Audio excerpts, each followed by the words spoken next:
the minute Drake comes out with just one disc, Kendrick gonna drop a whole nother album. I bet you Kendrick got a whole fucking like locked and loaded for this fool. I bet you, bro. Like Drake got his whole back against the wall, and like he does not want to stay down. Like, why on Kendrick's album release you want to sue Universal? Come on, bro. Mad Max was the turnout of my lifestyle. Smoking green, blowing white clouds to build the blue skies. Conversating with the gods by my wildflower to let them know that it's the God's hour. This love's the never-ending saga. Gods by my wildflower to let them know that it's the God's hour. This love's the never-ending saga. Gods by my wildflower to let them know that it's the God's hour. This love's the never-ending saga. Gods by my wildflower to let them know that it's the God's hour. This love's the never-ending saga. Walk through the sands of times like Gara. On the other side of that gad is karma. You wet Prada, the devil like inside your box now. While the angels fly over my headstone. We are back with another episode of the God's Hour podcast with your boy Big Sarbavelli, back in a place to be. La Merca Superior Palace 81 Studios, live in effect, live and direct. It's your boy, Mr. 9 Times. And I am sweaty as fuck because I've been running up and down the stairs like if I'm the fucking Stairmaster. Jesus Christ, man. Holy moly. What an eventful day. Just running around, doing a whole bunch of bullshit, dog. I wish, I really wish I didn't have a job so I could just do my villainous deeds in the public eyes of investigations. We got a new setup over here. We got a fucking fake ass Christmas tree. We got some ornaments, Pikachu's, Dunks, Glaceon, and a big sweaty fucking mess over here. Yeah, I don't even know. I don't even know. But today's mathematics is culture, freedom, justice. Usually it's kind of like people will break down the one of each or whatever. But I guess justice, man.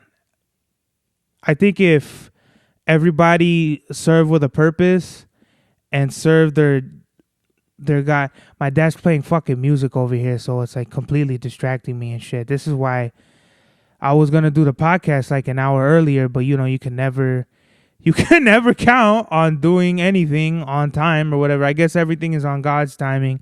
I guess that's fine. But whatever. Justice. People have all like their forms of justice, right? Or what justice means to them. Eye for an eye or whatever it is. Like everyone has like on some Fallout shit. Everyone wants to save the world, but everyone just goes about doing it differently.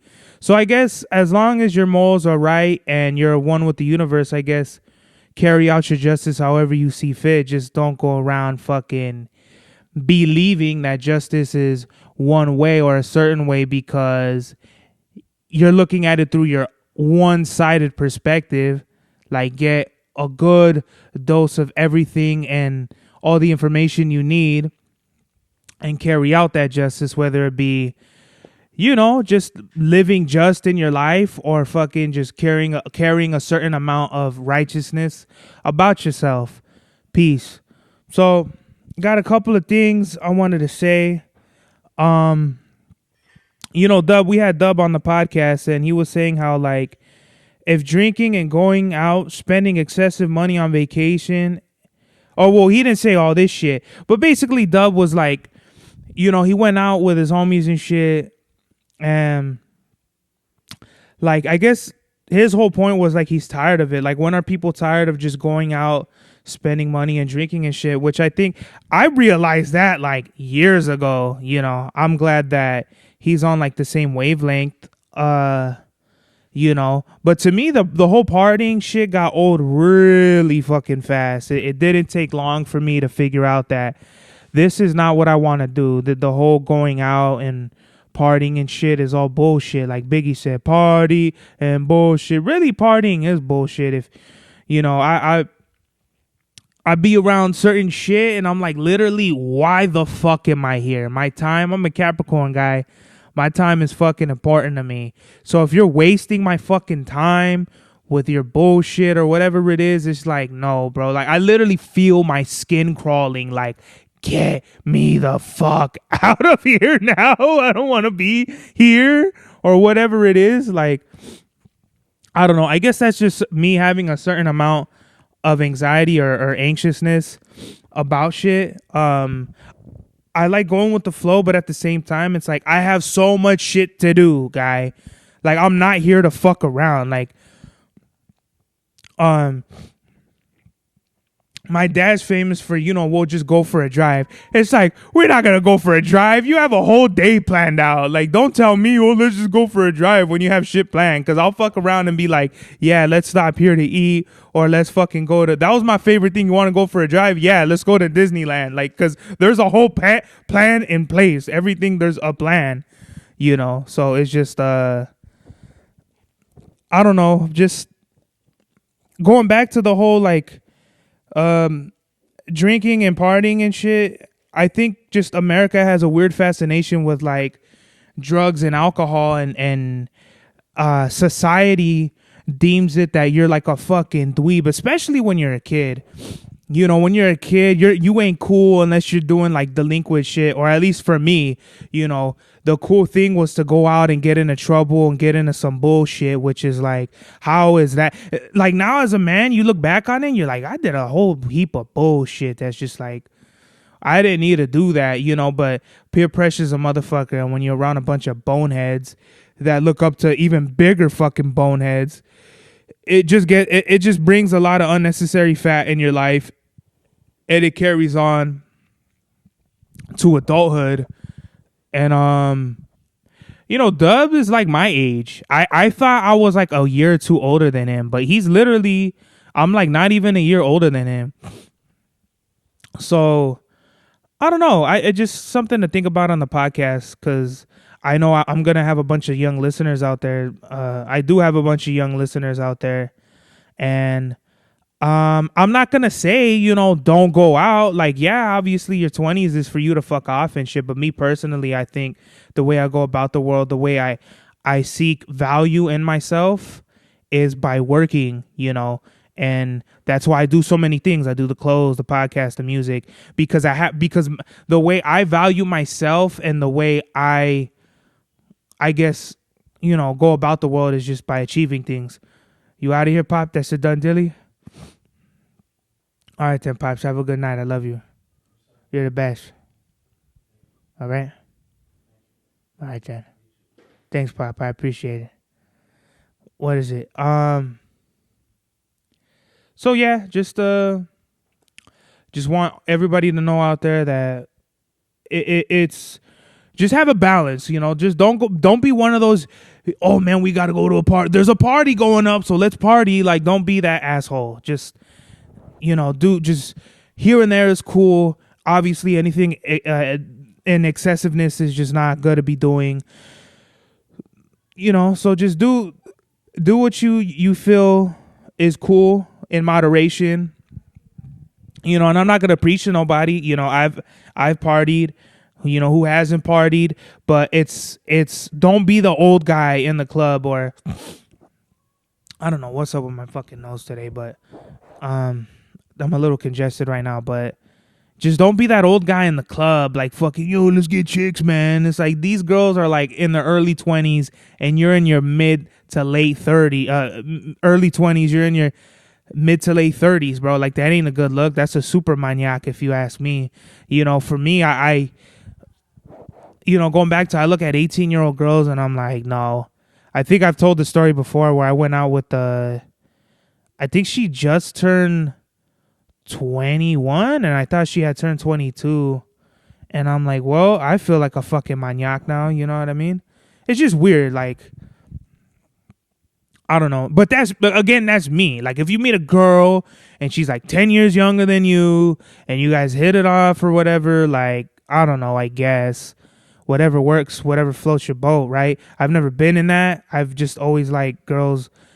I prefer to date and talk to girls like fucking my age or whatever. My phone is blowing up, dude. Holy fuck. I should have texted everybody after. And shit. Let me see. Oh my god. Totally wrong time. I thought you were gonna host. I thought fucking amen. Can you host at 9? Because can you host in an hour? Cause fuck it, I'm in the middle. Can't right now. Yeah. I have a fucking headache, man. What's going on, man? Jesus Christ. A lot of distractions right now. You know, I can't even do the podcast because it's always some shit too. You know? Central C. This is a viral thing. This is old, but Central C, he's like the UK rapper guy. I think he does drill. I don't know. But this dude, he went into like some sneaker store and he was shitting on the Union Jordan 1s. They basically, from what I understand, they just stitched together like blue and red Jordan 1s, which from that aspect is like, okay, whoop-de-doo, like fucking, you're not a, you know, super designer just because of that. But the idea of it, I guess, like if you get down to the materials and like it was never done before, like I'm pretty sure the ideas were out there of fucking, let's put two Jordans together, but no one just ever did it. I think that concept is fire in and of itself, but I think like he was completely shitting. Like I think on them, like they were 2000, and he was, bro, these are fucking whack and shit. And the guy was like, bro, this is a work of art. And you know, it's like they say, beauty is in the eye of the beholder. And you know, I used to be one of those guys like, fucking those sneakers are ugly. Or what are some sneakers? I used to think Jordans were ugly as fuck. But that's because I would see Jordan like 11s or 13s, like the later ones. And I wouldn't realize, like, I would see a lot of people with ones and I would be like, oh, those are fire. But I didn't know they were Jordan 1s or 3s or 4s. And I'm like, oh shit, these are Jordans. So the way I think, like the whole with Michael Jordan and shit, I think we've heard, like, everyone knows he's kind of an asshole, and especially in the hip hop community, he is not a beloved figure. But I mean, he makes good shoes. I mean, everyone rocks Gucci and Louis and shit, and they have like racist fucking beginnings and all that. But there everybody is spending $5,000 on a fucking purse or whatever, and it's like everyone is hypocritical in some sense. Jordan makes really dope shoes. You know, these are the Street Rider Pumas, Lacoste sweats, you know, fucking pullover, my Mariners hat. So, if I were to rank Jordans, I would definitely say for me, my favorite ones are I can't even say that because I like 6's and 7's, and I don't even have a pair of 6's or 7's. So that's like the rabbit hole. Like, I understand, like, if you're not into sneakers, even if you are into sneakers and you know, like, you don't like Jordans, I could kind of respect it because there's some like Yeezys, the original Nike Yeezys are horrible. They're ugly. A lot of Kanye shits, I respect them because they're innovative shoes, but they're just horrible. I think Crocs are fucking ugly, like the bubble shits. But you wear them and you feel like you're on a cloud. So like I understand the perspectives on it. I just think it's funny because the Union Jordan 1s are pretty fire.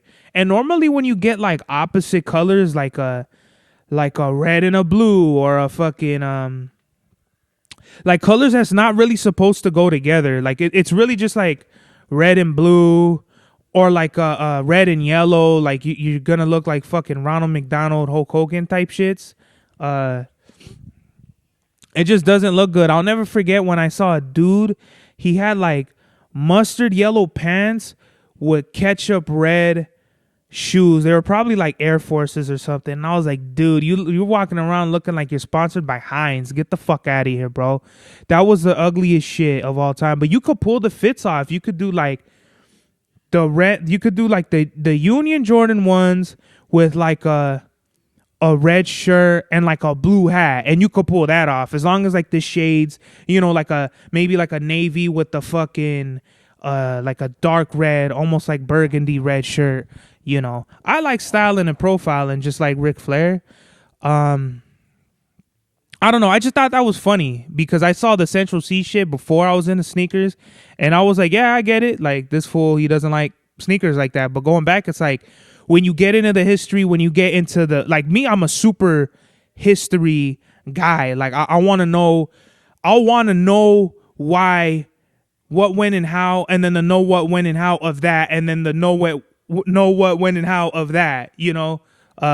Whether it be like if I like studying all like the King Louis, the fucking, I think it was King Louis the fucking whatever 15th or 16th or whatever one of them like was the one that the fucking he got executed from the French Revolution. I like going back to all the King Louis, like there's fucking like 20 of them or some shit like that, and it's like the whole lineage is fire to me, like how, and then even before the, they would marry in a royalty, and the Archduke fucking of this one would marry the princess of that kingdom, and it's like that's how they keep the monarchy and the fucking, as Ghostface said, that's how we keep Wu-Tang money all up in the family. Like it's just, I don't know, just yeah. So just if I were to rank Jordan sneakers just from what I seen, like there's just the style of them, I would say 6's, 7's, 4's, 3's, and 1's, and they're all by like very close together. I wouldn't say, oh, this is so much better. I would just say from what I've seen in the design, there's like a lot of shoes out there that I like that I can't style because I don't do fucking, I can't really rock them like that. They look weird on me. And just a whole lot more distractions going around the house. I feel like I'm fucking, I don't know what you call them shits, where you're just fucking like on the line or whatever, and you're just drilling through fucking the fucking football players or whatever. Let me see. Oh, and then spending $2,000 on a shoe is preposterous. I felt like a fucking idiot for spending $200. Was it? Yeah, like over $200 more on the Wu-Tang dunks, but it's like I wanted them, and I think this is the only fucking pair of sneakers I'll ever do that with. Going back to Clark Kent was right about spending only retail. That's why I literally only go to buy shoes at the stores, like at the brick and mortars, because it's like, why the fuck am I gonna pay, $50 more for some shoes I know I could get for cheaper over here? Like it just doesn't make sense, Like why pay an excessive amount of money? And I don't give a fuck who likes it, You could, Triple H could think. Shout out to Triple H. He could think that these pair of shoes that are like 50 bands or whatever, like the Eminem 4s, they're dope shoes. But watch Jordan. The only reason why Jordan hasn't came out with 4s that have like kind of the similar color palette is because they know that they're gonna drive the fucking price down of the M&Ms and shit, and people are gonna be like, oh, these are just the M&Ms. Hopefully they retro those shits too, because I really want a pair of those. They're just the color, like my favorite color is blue. I think that blue is fucking sexy. It's like the only blue in that color that I've ever seen. It's not a dark blue. It's not like a light blue. It's like a fucking, I don't know, like a cobalt meets something, man. It's just a really beautiful pair of shoes. Am I gonna pay 30 bands for it even if I had the money? Like, no. What the fuck? It's preposterous, bro. Motherfuckers dropping whole fucking house down payments on shoes, man. Makami changed the cover for Pray for Haiti, and it's like a couple liquor bottles or some shit like that. And shout out to Makami. He made one of those bottles is blue, so I don't know if he's in a gin and juice or whatever the fuck, but I know he's watched the God's Hour before, and we've obviously talked and shit, so shout out to him. I remember talking to Mock and being like, yo, do you get your samples cleared and shit like that? And all he replied to me was LOL. And at that point, I think I took that in the beginning. No, when he sent that shit to me, I thought he was like, no, of course not. Then I was like, well, okay, well, thinking about it, he probably has to get his shit together. So of course he's gonna clear the samples. And then now it's kind of like, well, you took a Basquiat painting, put the Haitian flag, what is it? Photoshopped the Haitian flag over it and made that your album cover.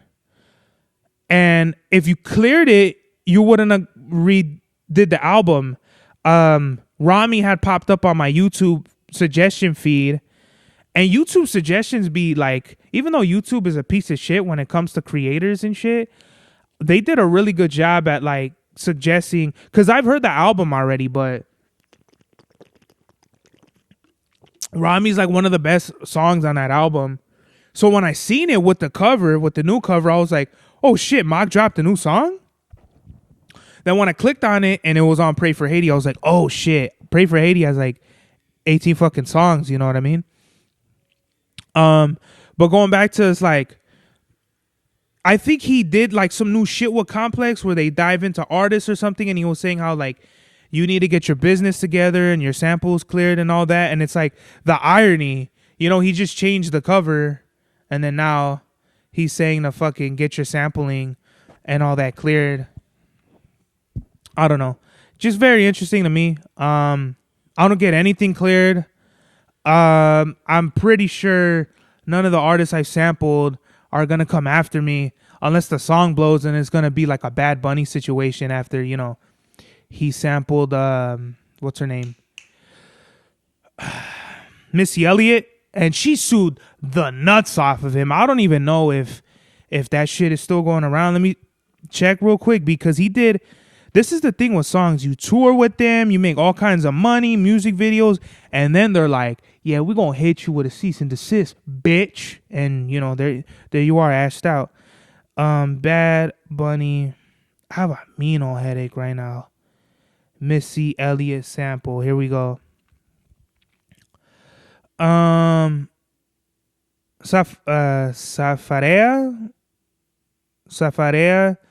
samples Missy Elliott's hit song Get Your Freak On. After a viral interview, Missy Elliott clarified the song's royalty split, which she said was 25% for her and a percentage point each for Bad Bunny, Randy, and the label head. Elliott called out Joelle, who was interviewed for misrepresenting the split and misleading people into thinking she received 99%. So what ended up happening? Okay, whatever the situation was, it was like, I mean, I don't know, a quarter. You gotta think, like, when they clear the song, it ain't just like, oh, we're gonna take a percentage of the master. Like, artists now, I feel like, should get like all every, like a 360. You know what I mean? You're like, if you make a shirt about it, a music video, I think so. Don't, like, if I'm an artist and you sample, or, you know, if you sample one of my records, I'm not just gonna go for a quarter of the record. I'm gonna want a quarter of everything, and I think that's fair. Versus you're gonna want 99 or 100% of the record. I don't know. I think Missy Elliott's cool, man, and I think, like, people, they try to shit on legends, like, especially like legends that they have like no ties to, but let it be like a Future or a Young Thug, and then, oh my god, you know, and it's like a whole big ass deal. It's like, bro, respect Missy Elliott, bro. Like, why do people come out here like slandering her name? She's like a fucking legend, you know. Just people are dumb as fuck, and I don't understand it. I really don't. I really don't.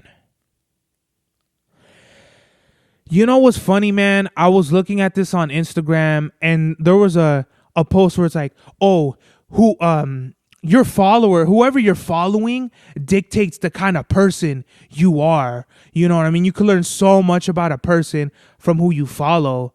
And I'm like, how? What does that tell you? So, like, for me, Let me just look real quick. I follow a lot of like-minded artists, a lot of homies, a lot of artists, entrepreneurs, right? And then a lot of girls. So that's pretty much my following. That's pretty much my following. Like pretty much just girls and yeah, and artists. So I mean, I guess it shows you like what you value, you know, and that's like pretty much the two most important things in my life is like music and women. I think that's pretty cool. But I don't think that defines your character. I don't think you could be like, oh, who he follows is like it'll tell you everything about him. I think what you post says everything about you. I think that I like getting girls' Instagrams over their number because you could lie to me on the phone, you know, we link up or whatever. But if I get your Instagram, and I've done this plenty of times, I get to see exactly who you are because you post literally about, you know, like what you value, but like whatever you post, I feel like gives you more. So like with me, I post the God's Hour clips, my music, my photography. So I'm posting everything that I'm super into. A lot of people are like that and some people aren't. There's some people that like they don't post at all, or they only post stories, or they don't have any posts, or you know. But I think for the 99% of people, there's some exceptions out there, but for 99% of people, I think people post their personality.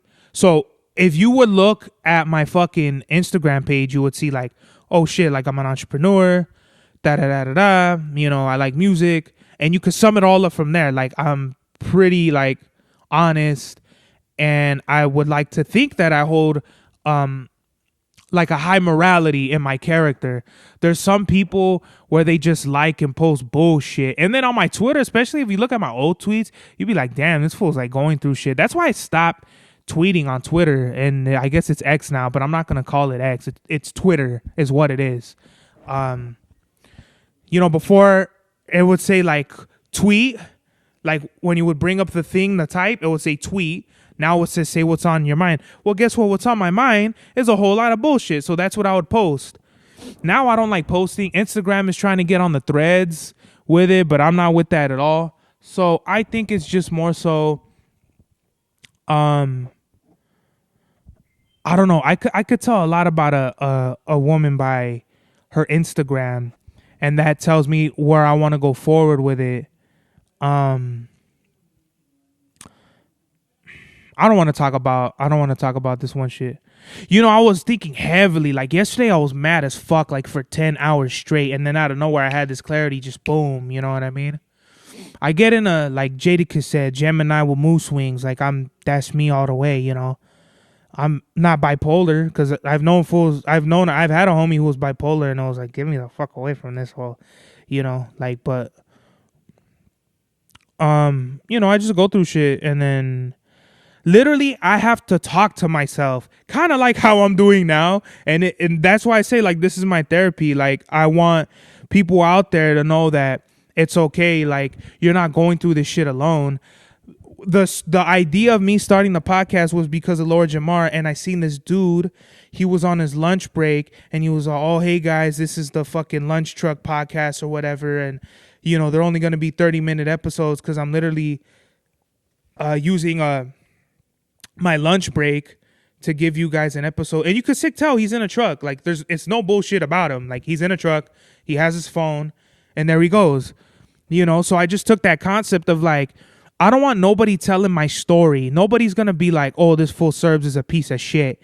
Like I want you guys, you know, to check me out for yourselves and get your perspective on who I am as a person, and don't rely on fucking second or third hand information. Because yeah, I feel like I'm sick, dude. Holy shit. I don't know, man, because people are assholes. People will spin shit about you And then it's like, no, bro, I have my own platform. You can fucking look me up and decide for yourself. Please don't have me fucking fucked up about some bullshit. Cause literally, I'm like not the one to play with when it comes to no shit like that. Like, cause number one, I don't care. And then number two, if it really becomes an issue, then we're going to have an issue about it. But I just stay, like I said, bro, I just stay away from people, places and things that I'm not going to do it. I'm not going to fucking be around assholes. I'm really not the one to be playing around with anybody and their negativity. YouTube recap, man. This is an interesting one. So let me see. YouTube gave me my recap. I'm a top listener of Ghostface Killer. Shout out to Ghost. I was in the top 0.01% of listeners in September for Ghost. My top 5 podcasts: Joe Budden, Joe Rogan, Jim Cornette, Santi Section, and Triple Shot Tuesday. So shout out to my peoples out there. My top albums of 2024 were We Are the Streets, The Locks. I listened to that album for 18 hours. That's awesome. Green Light 4, shout out to me. Wu-Tang Forever, Supreme Clientele, Muddy Waters. Muddy Waters is a crazy dope album. All those albums are fire, me included. Let's see. And then it's like musical moods: 5% energizing, 5% chill, 38% dramatic, 34% sad, 15% reflective. I don't understand how like none of the shit I bump and shit is sad. Like if you look at those albums, they're not sad. They're not like, oh, oh my God. And you fucking, you're all in contemplation and shit. Like, no, bro. Like, they're really fucking dope albums. I wouldn't say they're sad. I wouldn't say they're... I would definitely... Maybe a little bit energizing. I fuck with all of the rest of them. Reflective, energizing, chill, dramatic. Not sad, though. I would replace sad with, like, dope. If that'd be one. A good one. And so my music character is the undercover agent. I love disguises, skipping original recordings in favor of remixes, covers, and live performances. That don't make sense. What the fuck does I love disguises mean?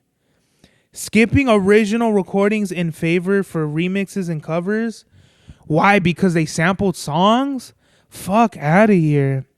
My top artists were Ghost, The Locks, Ray, Redman, Method Man. My top tracks were La Caravana by fucking Yaya Salivar, EMS by G Unit, I'm So Sorry, Coke Life by G Unit, and Tambalea by Grupo Pegaso. I think it's interesting. I think it's dope. YouTube coming out with these recaps and shit, but YouTube, I'm sad enough, bro. Don't be trying to pot calling the sour kush, B. I don't fuck with that at all. Just, I'm congested as fuck right now, dude. I'm about to slam somebody on their fucking shit right now. And now they're doing this whole YouTube gaming. My gamer card is the chosen one, destined for greatness. All right, so every challenge, my power and fate are intertwined. I like action RPG games, so I guess that's where they got it from.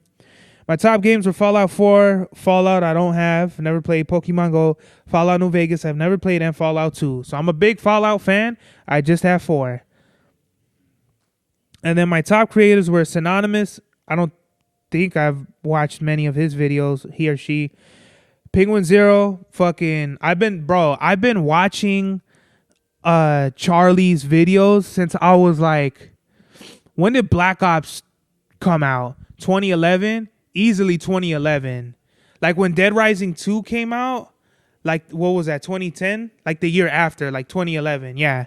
So I've been on to him, like on his platform for like literally 13 years. Vinyl Puma Gaming, where's that fool at? He needs to do more shit. IGN, shout out to them, and Nuke Snippets, which I don't think I've seen many videos of. But I don't know. Recaps are cool. Just wanted to share that with y'all. Drake is suing Universal Music Group for allegedly trying to boost Drake's album or whatever, even though Drake is under Music Group. It's like, come on, bro. I don't get what it is with Drake, bro. Like, you lost a rap battle and you're trying to take it legally. Like, this is why Kendrick ended up spanking you, pause, on a rap battle, bro, because you're soft. And this is no disrespect. Like, I don't want to ever talk shit about no artist and make it feel like this is more like it's real beef and shit. But I think Drake does cowardly things, like when he just steals people's waves and flows for his own like personal success and doesn't really give back, unless it really benefits him. You know, the fact that he just talks shit about a whole bunch of bullshit, especially when he was beefing with Kendrick in the early days, like throwing subliminals, and then it's like, why are you way over there, bro? You're taking shots at the wrong people. Like, you need to be coming for Kendrick. Like, I don't understand how Drake fucking fired back-to-back shots at Kendrick. And I told everybody, Kendrick is either going to, one, ignore this fool and then clap back at him, pause, on his next album, or he's going to obliterate him, which he did. And, like, now it's overkill. Now, like, he's on overtime shooting buckets on this fool. Just bing, bing, bing, bing, bing. Like, fucking... This fool Drake has no fucking chance. The minute Drake comes out with one disc, Kendrick gonna drop a whole nother album. I bet you Kendrick got a whole fucking like locked and loaded for this fool. I bet you, bro. Like, Drake got his whole back against the wall, and like he does not want to stay down. Like, why on Kendrick's album release you want to sue Universal? Come on, bro. Drake, I got mad love and respect for your music and your artistry. It's just all the other shit that people think you're a cornball for. And how are you gonna mitigate that? Wave the white flag. I think the best thing you could do is just squash this whole thing. Tell Kendrick, you know what? My bad, dog. Like, I'm soft, and my bad for trying to come at a real one. And let's just get this money. I bet you everyone wants a Drake and Kendrick Lamar record in the future. Maybe not now, but when Drake is like he's fizzling out. Drake is fizzling out. He knows that. I think everyone knows that at this point. It's not a secret. And Kendrick is just, Kendrick has this thing where it's like, he'll fucking drop a bomb, get the culture talking, right? He did that with fucking his first album. He did that with the freestyle. He went viral with the Control. He's gone viral back to back to back. With the whole with this new album. You know what I mean? So Kendrick has this thing where he'll come in like Batman, save the day. People will talk about it and zip back. He's gone. No one's talking about Kendrick. He'll come back, boom, he's as relevant as ever. And in fact, might be more relevant than that, because he's like a real artist with like a real vision. And not to say that Drake isn't, it's just the kind of style and like where he's at in his career. You know what I mean? Drake's not known for what the fuck Kendrick's known for. He's not going out and fucking doing these things that Kendrick's doing. And that's fine. Everyone has their own lane. But it's like, bro, just admit that you fucked up. Get with Cole. Make the Big 3 album. Because a Big 3 album would be fire. But guess what? This is rap. Everybody got egos. J. Cole is still sneak dissing for some fucking reason. Talking about he fucking would have won the battle, lost the war, or lost a friend or whatever. So that just puts Cole right out of the picture. Drake is doing this fucking bullshit with suing. Gets him out of the fucking picture. And I think all of this just makes Kendrick look that much better, because I don't even really like this album. I like it a lot more than I don't know. His last album was Damn, right? No, Mr. Morales and the Big Steppers. So I didn't really like that album. I like this album more than that, but not by that much. You know, it's just his style of music now doesn't really resonate with me. I was more in the pocket of Good Kid, Mad City, To Pimp a Butterfly, Untitled Unmastered was the shit. And Damn was good too. But like after that, I just feel like he had to do something. I feel like he just didn't want to be boxed in. Like, and people be like, look back at Kendrick and be like, oh, well, this fool was only known for that or this, you know. He was like, fuck that. I'm going to do what I want to do and make culture changing music. And he stayed relevant. Like every single time he dropped, he was relevant in the music space. Maybe minus Mr. Morale and the Big Steppers. Because I feel like when that's like the only album he dropped that I feel wasn't as impactful as all the rest of his albums. You know, your first one is always gonna be impactful. Good Kid, Mad City, fire.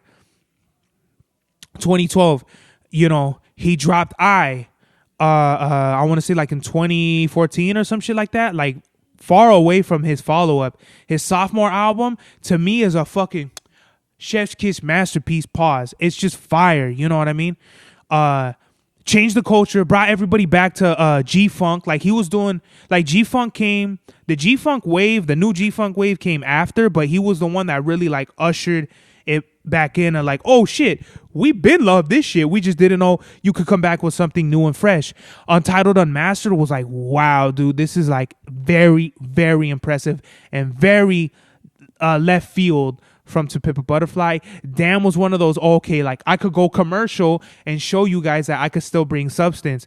Mr. Morale and the Big Steppers, I'm not gonna lie, I heard it was like a lot of introspective, like I don't know, maybe I gotta listen to that album. You know, I'm gonna review that album next time and tell you how I feel, because I like GNX, but still those two albums aren't albums that like my cup of tea.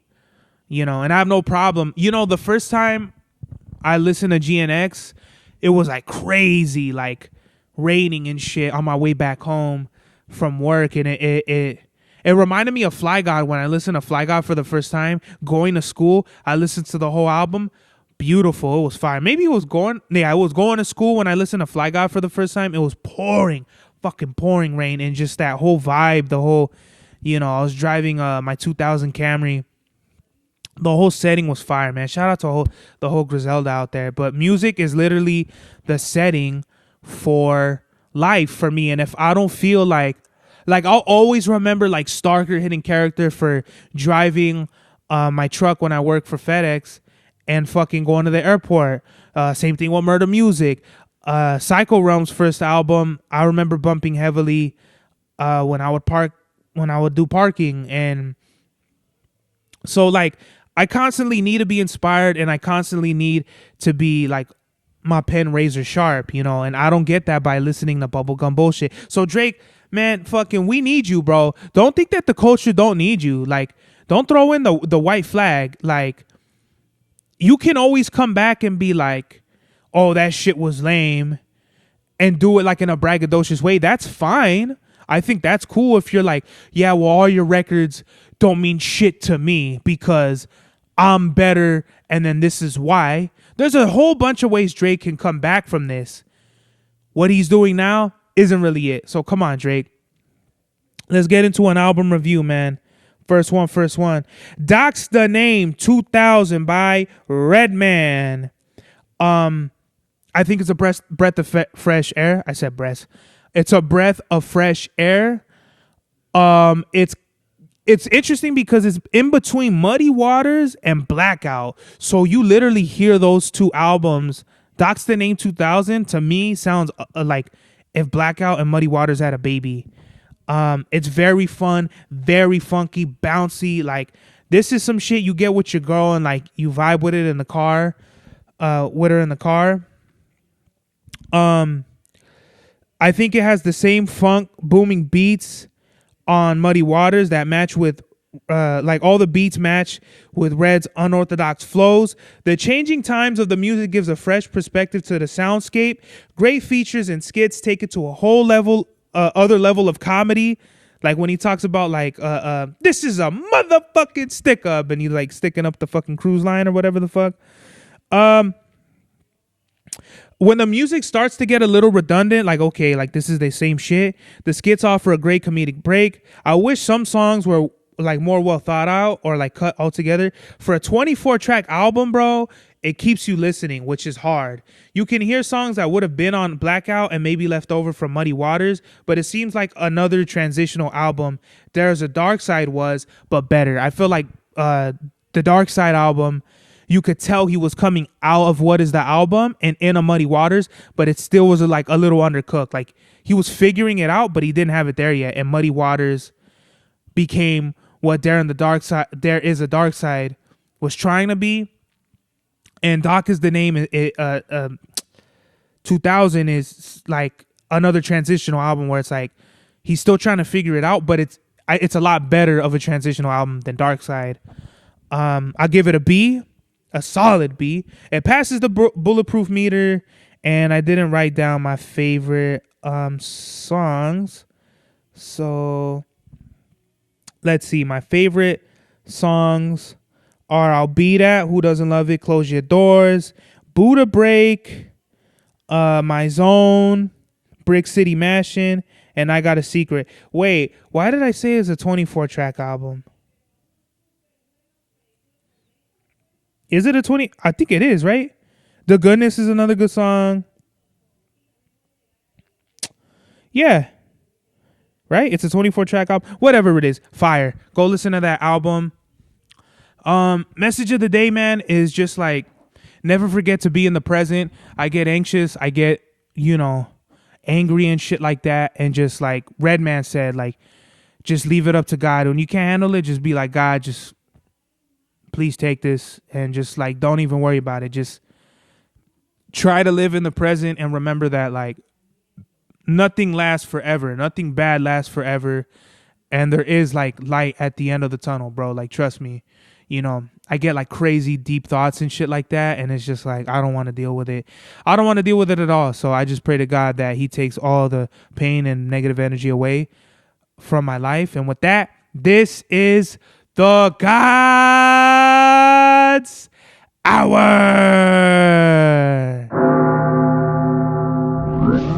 Max was the turnout of my lifestyle. Smoking green, blowing white clouds to build the blue skies. Conversating with the gods by my wildflower to let them know that it's the God's hour. This love's the never-ending saga. Gods by my wildflower to let them know that it's the God's hour. This love's the never-ending saga. Gods by my wildflower to let them know that it's the God's hour. This love's the never-ending saga. Gods by my wildflower to let them know that it's the God's hour. This love's the never-ending saga. Walk through the sands of times like Gara. On the other side of that gad is karma. You wet Prada, the devil like inside your box now. While the angels fly over my headstone.